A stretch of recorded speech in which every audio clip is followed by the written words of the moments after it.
Welcome to Telugu ప్రభా news. నేను మీ journalist రెహమాన్ని. ఆంధ్రప్రదేశ్లో కూటమి ప్రభుత్వంలో మడకసిర నుంచి ఎమ్మెల్యేగా ఎన్నికైనటువంటి టీడీపీ ఎమ్మెల్యే, అటు పవిత్రమైన తిరుమల తిరుపతి దేవస్థానం సభ్యుడిగా ఉన్నటువంటి ఎంఎస్ రాజు చేసినటువంటి వ్యాఖ్యలు ఇప్పుడు వివాదానికి దారితీస్తున్నాయి. ఏకంగా పవిత్రమైన తిరుమల తిరుపతి దేవస్థానం సభ్యుడిగా ఉండి కూడా, ఎమ్మెల్యే హోదాలో ఉండి కూడా, భగవద్గీత వల్ల బతుకులు మారలేదు, బైబిల్ వల్ల తలరాతలు మారలేదు, అటు రంజాన్ వల్ల ఏ ముస్లింలు బాగుపడలేదంటూ మతపరమైన వివాదాస్పద వ్యాఖ్యలు చేయడమే కాకుండా, మీరు అంతగా మొక్కాల్సి ఉంటే రాజ్యాంగ సృష్టికర్త అంబేద్కర్ను మొక్కాలని చెప్పి బహిరంగ వేదిక సాక్షిగా వ్యాఖ్యానాలు చేయడం ఇప్పుడు చర్చనీయాంశంగా మారింది. దీనిపై పెద్ద ఎత్తున ఆరోపణలు, విమర్శలు వస్తున్నాయి. ఈ విమర్శలకి సమాధానం ఇప్పుడు తెలుగుదేశం ప్రభుత్వం కానీ, గతంలో తిరుపతి లడ్డూ వ్యవహారంలో లడ్డూలో జంతువుల కొవ్వు కలిసిందో లేదో ఇంకా ధృవీకరణ కాకముందే కోట్లాది మంది హిందువులకు అపచారం జరిగింది, అవమానం జరిగింది, అపవిత్రమైన లడ్డూలను తిని వారి యొక్క పవిత్రతకు భంగం వాటిల్లిందంటూ ఆమెను అన్అపాలజెటిక్ సనాతని అంటూ పవన్ కళ్యాణ్ ఏదైతే సనాతన వాదిగా చెప్పుకునే ప్రయత్నం చేస్తూ కనకదుర్గ మెట్లెక్కి పరిశోషణ కావించే ప్రయత్నం చేశారో, ఇవన్నీ ఈ డ్రామా అంతా మనకందరికీ తెలిసిందే. సో అప్పుడు ఒక లేని అంశాన్ని అసలు కల్తీ జరిగిందా లేదా, కల్తీ నెయ్యి మాత్రం అక్కడ బయటపడింది, నెయ్యిలో జంతువుల కొవ్వు కలిసిందో లేదో ఇప్పటికీ నిర్ధారణ కాలేదు. అయినా సరే ఆ అంశాన్ని, అది కూడా గత ప్రభుత్వం హయాంలో కాకుండా 2024లో టీడీపీ ప్రభుత్వం అధికారంలోకి వచ్చిన తరువాత జరిగిన ఒక పరిణామ క్రమాన్ని పట్టుకుని మొత్తం రాద్ధాంతం చేసి, అటు జనసేన నేత పవన్ కళ్యాణ్ కానీ, ఇటు చంద్రబాబు కానీ, పదే పదే బీజేపీ నేతలు కానీ పదే పదే ఇదే అంశాన్ని ప్రజల్లో తీసుకెళ్లే ప్రయత్నం చేస్తూ గత ప్రభుత్వం హిందువుల మనోభావాలతో ఆటలు ఆడుకుందంటూ ఒక ప్రచారం చేస్తూ వచ్చింది. మరి ఇప్పుడు ఏకంగా తిరుమల తిరుపతి దేవస్థానం సభ్యుడైనటువంటి ఎంఎస్ రాజు మడకసిర ఎమ్మెల్యే హోదాలో చేసినటువంటి వ్యాఖ్యలపై ఎలాంటి సమాధానం చెప్తారు?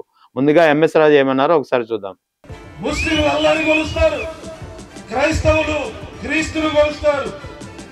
అందరూ కలిసి మొక్కాల్సిన ఏకైక దైవం డాక్టర్ బాబాసాహెబ్ అంబేద్కర్.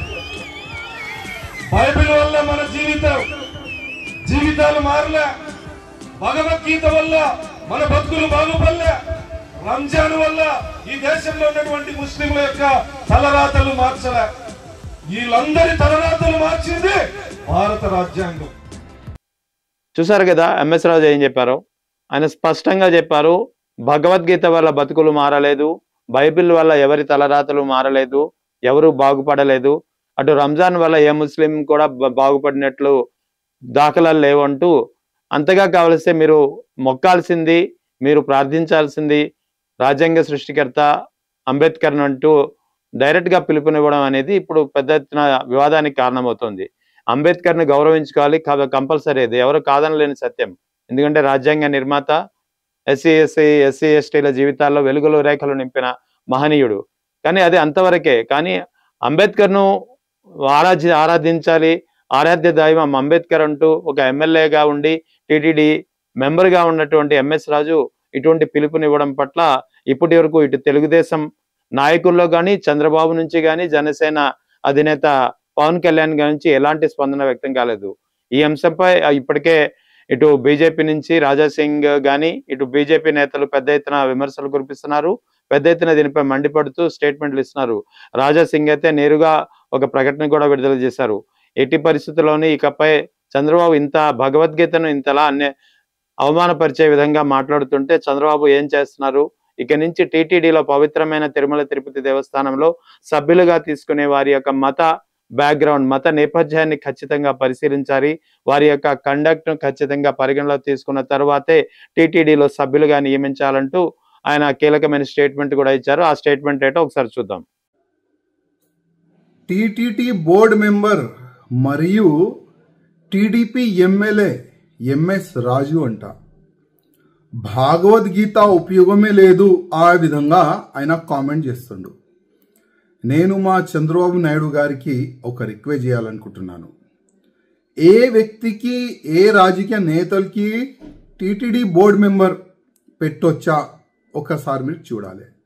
అదేవిధంగా టీటీడీ బోర్డు మెంబర్ పెట్టే ముందు ఆ వ్యక్తిలో ధర్మం పట్ల అభిమానం ఉందా లేదా, మర్యాద ఉందా లేదా, హిందూ ధర్మం పట్ల ఆ వ్యక్తికి నాలెడ్జ్ ఉందా లేదా ఒక్కసారి చూసిన తర్వాతనే టీటీడీ బోర్డు మెంబర్ ఇవ్వాలని మా నాయుడు గారికి నా ఒక నివేదిక. అదేవిధంగా ఇట్లాంటి బుద్ధి లేని వ్యక్తులు ఎమ్మెల్యేస్ ఇంకా ఎంతమంది టీడీపీలో ఉన్నారు, ఎమ్మెల్యేస్ కానీ, ఎంపీస్ కానీ, ఎమ్మెల్సీస్ కానీ, మినిస్టర్ కానీ, దానిపైన కూడా ఒక మా నాయుడు గారు సర్వే చేసుకుంటే చాలా బాగుంటుందని నేను అనుకుంటున్నాను. ఎందుకంటే ఏది నోరుకు వస్తే అది మాట్లాడుతున్నారు మా ధర్మం పట్ల, మా భగవద్గీత పట్ల. అది చాలా తప్పు. ఈ ఎమ్మెల్యే పైన మీరు చర్యలు తీసుకోవాలి, ఈయనకి సస్పెండ్ చేయాలని మా నాయుడు గారికి నేను రిక్వెస్ట్ చేస్తున్నాను. మళ్ళొక్కసారి భగవద్గీత పైన కానీ, హిందూ ధర్మం పైన కానీ ఎవరు కూడా కామెంట్ చేయకుండా ఈ ఎంఎస్ రాజు పైన మీరు చర్యలు తీసుకుంటే చాలా బాగుంటుందని నేను అనుకుంటున్నాను. ఇది రాజాసింగ్ చేసిన వ్యాఖ్యలు. ఇటు రాజాసింగ్ నుంచి స్పందన వ్యక్తమవుతుంది, అటు టీటీడీ నుంచి కానీ ఏదైతే ఈ వ్యాఖ్యలకు ఇంతటి దుమారానికి కారణమైన ఎంఎస్ రాజుపై చేసిన వ్యాఖ్యలకు ఇప్పటి వరకు ఇటు చంద్రబాబు నాయుడు నుంచి కానీ, పవన్ కళ్యాణ్ నుంచి కానీ, అటు టీటీడీ అగ్రనేతల నుంచి కానీ ఎలాంటి స్పందన, ఎలాంటి ఖండన మాత్రం వ్యక్తం కాలేదు. ఇది ఖచ్చితంగా టీటీడీ మెంబర్గా ఉండి కూడా ఇటువంటి వ్యాఖ్యలు చేయడం పట్ల పెద్ద ఎత్తున దుమారం రేగుతుంది. పెద్ద ఎత్తున నిన్నటి నుంచి అటు అన్ని మీడియాలో, ఇటు మెయిన్ స్ట్రీమ్ మీడియా కావచ్చు, ఇటు డిజిటల్ సోషల్ మీడియాలో కావచ్చు, ఈ అంశం ఒక ట్రోలింగ్ గా మారుతుండడంతో ఎంఎస్ రాజు ఏమనుకున్నారో కానీ తిరిగి ఆయన మరో స్టేట్మెంట్ విడుదల చేశారు. అందరికీ నమస్కారం. గత 2 రోజులుగా YSR Congress party social media, కొన్ని యూట్యూబ్ ఛానల్లో నేను భగవద్గీతని అగౌరవపరిచినట్లు, హేళన చేసినట్లు అసత్యపు ప్రచారాలు చేయడం జరుగుతా ఉంది. నేను ఎక్కడా కూడా భగవద్గీతని గాని, ఇతర మత గ్రంథాలను గాని కించపరిచే వ్యాఖ్యలు చేయలేదు. కేవలం డాక్టర్ బాబాసాహెబ్ అంబేద్కర్ గొప్పతనం, భారత రాజ్యాంగం యొక్క గొప్పతనాన్ని చెప్పే ప్రయత్నం చేశాను. భగవద్గీత, ఖురాన్, బైబిల్ వల్ల మా జీవన ప్రమాణాలు మెరుగుపడలేదు, కేవలం రాజ్యాంగం వల్ల దళితుల జీవితాల్లో మెరుగుపరిచాయని చెప్పి చెప్పడం జరిగింది తప్ప నేను ఎక్కడా భగవద్గీతను కించపరిచే వ్యాఖ్యలు నేను చేయలేదు, హిందూ సమాజాన్ని కించపరిచే వ్యాఖ్యలు నేను చేయలేదు. ఎంఎస్ రాజు అంత నర్మగర్భంగా బహిరంగ వేదికపై మన భగవద్గీత వల్ల బతుకులు మారలేదంటూ ఒక స్టేట్మెంట్ ఇచ్చినా సరే, ఇవాళ ట్రోలింగ్ కు భయపడి తిరిగి తనకు ఆ ఉద్దేశం లేదని, తను భగవద్గీతను ఎప్పుడు కించపరిచే రకంగా వ్యాఖ్యలు చేయలేదని, తాను కూడా ఒక హిందూ అని చెప్పుకోవడం అనేది ఆయనకే వదిలేయాల్సి వస్తుంది. ఎందుకంటే ఓపెన్ గా భగవద్గీత వల్ల మా బతుకులు మారలేదని, బైబిల్ వల్ల తలరాతలు మారలేదని చెప్పి ఆరాధ్య దైవం అంబేద్కర్నే మొక్కాలి అని చెప్పిన ఎంఎస్ రాజు ఎప్పుడైతే ఈ ట్రోలింగ్, ఈ విమర్శలు వచ్చాయో దానికి భయపడి తాను హిందువునే, నేనెందుకు అవమానిస్తాను, ఒకవేళ పొరపాటు దొరలే ఉంటే మాత్రం క్షమించండి అని చెప్పు ముక్తాయింపు ఇవ్వడం మాత్రం ఇది ఏమాత్రం సమంజసం కాదనే వాదన వినిపిస్తోంది.